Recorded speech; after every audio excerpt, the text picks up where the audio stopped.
सांगा, या हवेत श्वास घेऊ शकता का? नाही स्वामी.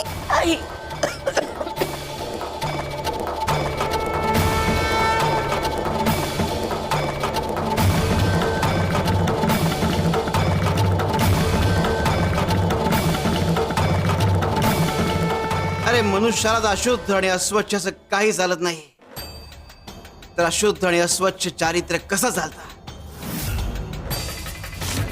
अरे अस्वच्छ नियत आणि अशुद्ध चारित्र्याने तो जगतो कसा? अरे खरं तर शून्य जोडला गेला की किंमत वाढते, पण चारित्र्याला शून्य जोडला गेला की चारित्र्य शून्य होतं, किंमत घटत राहते. समाजाच्या नजरेतही आणि देवाच्या नजरेतही. आणि एकदा का देवाच्या नजरेतून तुम्ही उतरलात की अधोगती ठरली आहे. शिव शंकर शंभा. तुमची ही शून्याची करामत शून्यच राहणार. सावकार, तुमच्याशी लग्न लावून देण्यापेक्षा ना मी तिला विहिरीत ढकलेन. मी बऱ्या बोलाने नाही गेलात ना सावकार, तर मी तुम्हाला धक्के मारून हाकलून देईन. निघा.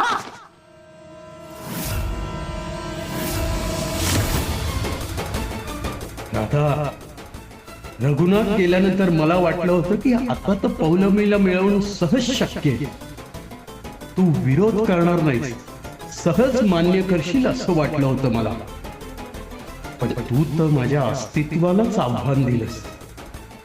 तू माझा केलेला हा अपमान मी सहजासहजी पचवणार नाही. आता जग इकडचं तिकडे झालं ना तरी चालेल, पण काही झालं तरी मी पौलमीला मिळवणारच. हे काय, ही कसली दुर्गंधी? आजूबाजूला तर काहीच दिसत नाहीये. मग ही घाणेरडी दुर्गंधी मला काय येते? व्यंकटराव, काय झालं? नाक असं इथे का गेलंय? कपिलताई, तुम्हाला कसला दुर्गंध येतोय का इथे? मला सांगा, आजूबाजूला एखादा उकिरडा किंवा काही कुजलेलं पडलेलं आहे का? नाही नाही, उकरडे पाहण्याची मला अजिबात इच्छा नाहीये. मी पाहतही नाही. आणि दुर्गंधीचं म्हणाल, मला नाही बुवा कसल्या दुर्गंधी येत. नाही, नाही. मलाच का दुर्गंध येतोय? तुम्हाला दुर्गंधी येते? एक काम करा, वैद्याकडे जा आणि नाक दाखवा. मला बाई भरपूर काम आहेत. हा,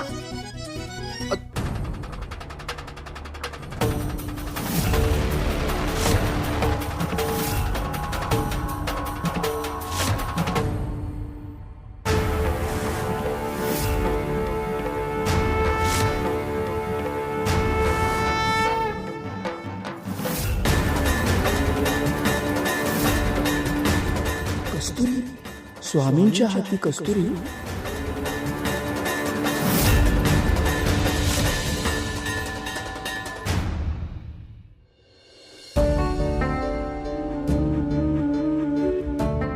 सासूबाई,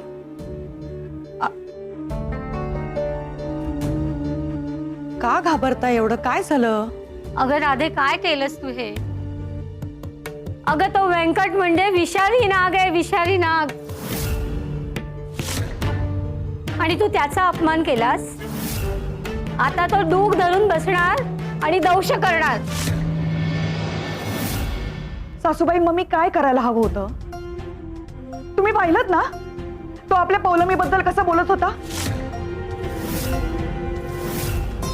नाही सहन झालं मला. तो असा कसा विचार करू शकतो? अगं असतात असे नराधम. आणि आता तर त्याची नजर आपल्या पौलमीवर पडली.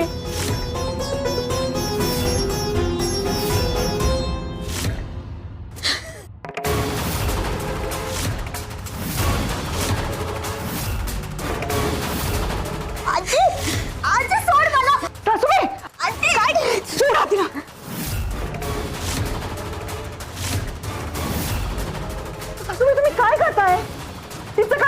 सगळं? अगं दुसरा काही पर्याय नाही उरलाय. उद्या संध्याकाळपर्यंत व्यंकटचं कर्ज कसं फेडणार आहेस तू? आणि हिला कसं वाचवणार? घर गेलं, जमीन गेली. अगं आपण जाणार कुठे? कुठे राहणार? हिला घेऊन रस्त्यावर फिरणार आहेस का?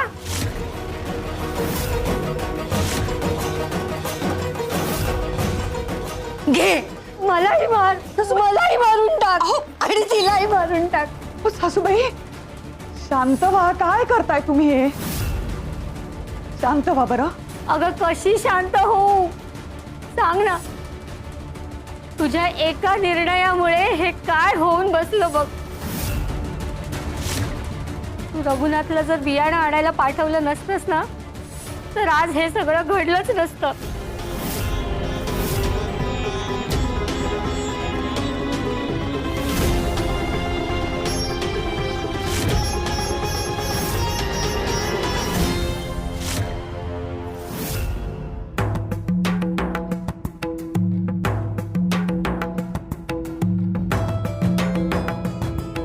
गोपाळा, अर्जुनाने महाभारतात अशी कुठली गोष्ट केली ज्यामुळे तो जिंकला? स्वामी, श्रीकृष्णाचा प्रत्येक आदेश त्यांनी पाळला, डावलला नाही. शाबास गोपाळा.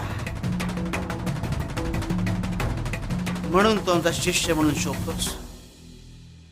गोपाळा, अरे रघुनाथ नित्य नेमाने गीता वाचायचा, पण ही गोष्ट मात्र तो विसरला. आम्ही त्याला अनेकदा समजावण्याचा प्रयत्न केला, मात्र आमचा शब्द त्याने पाळला नाही. गोपिका, तू जो निर्णय घेतलास तो चुकीचा होता. आणि त्यानंतर रघुनाथच्या बाबतीत सगळं चुकीचं घडत गेला. जी चूक रघुनाथने केली ती चूक होता व्यंकट करतोय.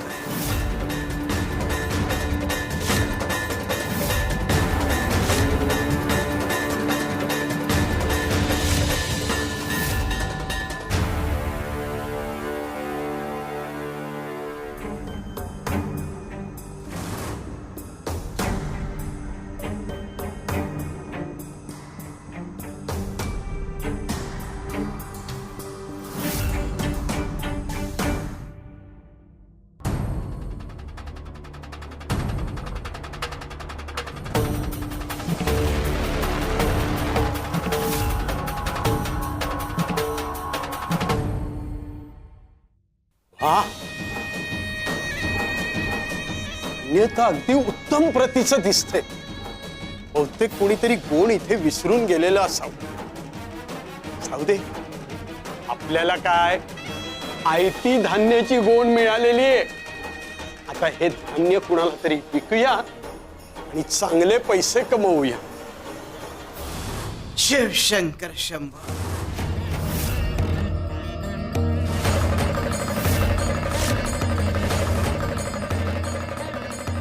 जे आपलं नाही ते अनैतिक मार्गाने घेऊ नये. मी अहो, पण यात अनैतिक ते काय आहे? मी रस्त्याने चाललो होतो, ही गोण मला दिसली.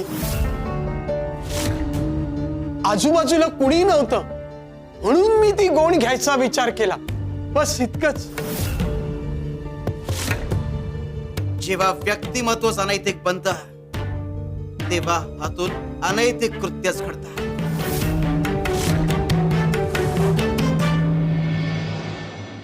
ही कोणी त्या पडलेली होती.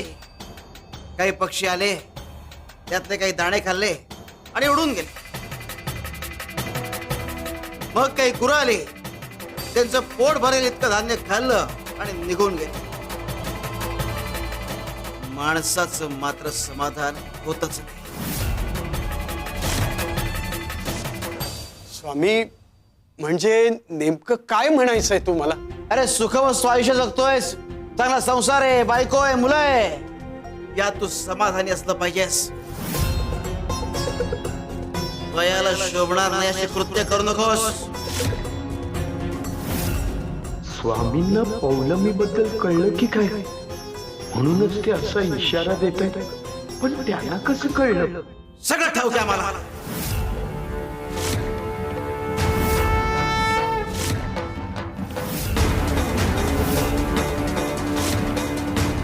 सगळ्याचे साक्षीदार आहोत आम्ही.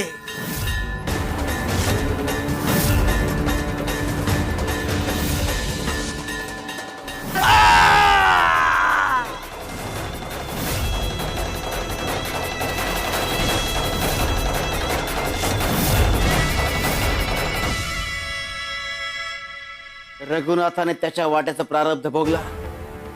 तू तुझं प्रारब्ध ओढावून घेऊ नकोस.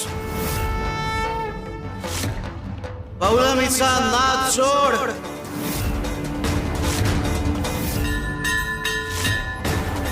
नाहीतर गाठ आमच्याशी आहे.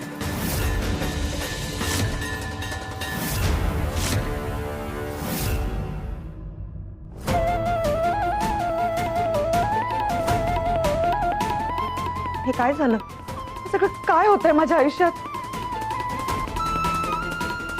अरे रघुनाथा, दागिने गहाण ठेवू, पैसे उसने घेऊया आपण, बाकीचं सगळं नंतर, पण आधी उपचार व्हायला हवा.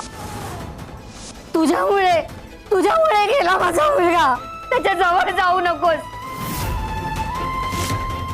हात लावू नकोस त्याला.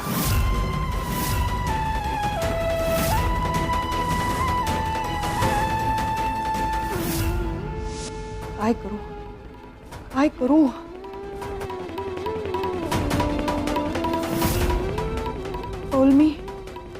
पौलमी तुझं कसं होणार ग? त्या नराधामापासून कसं वाचवू तुला?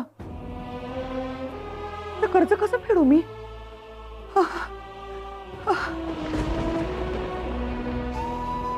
काही सुचत नाहीये. काय करू? माझं चुकलं, सगळी माझी चूक आहे. माझ्यामुळे झालं. मीच चुकले. काही कळतच नाहीये, काय सुचत नाहीये. मी काय करू, कसं करू? सगळं माझ्यामुळे होऊन बसलंय. मला जगण्याचा अधिकारच नाहीये. मीच माझं आयुष्य संपायला हवं. मीच संपायला हवं.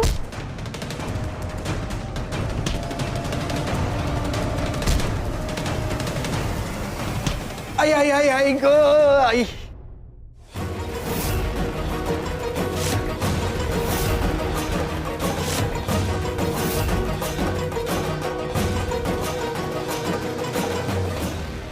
अरे पायाला जर जखम झाली तर वेदना असह्य होत आहेत. आणि ज्या वेदना तू लोकांना दिल्यास त्या वेदनांचं काय? सुधार. बाकी सगळं मान्य आहे मला, पण पौलमीच्या बाबतीत जे म्हणालात ना ते अजिबात मान्य नाहीये.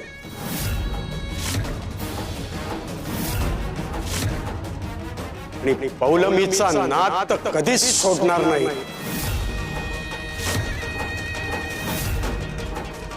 या व्यंकटला जर का एखादी गोष्ट आवडली ना तर काही करून ती गोष्ट व्यंकट मिळवतोच.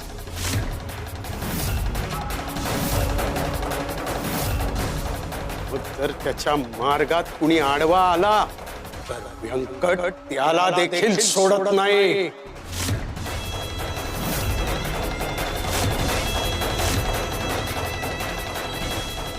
अगदी कुणीही.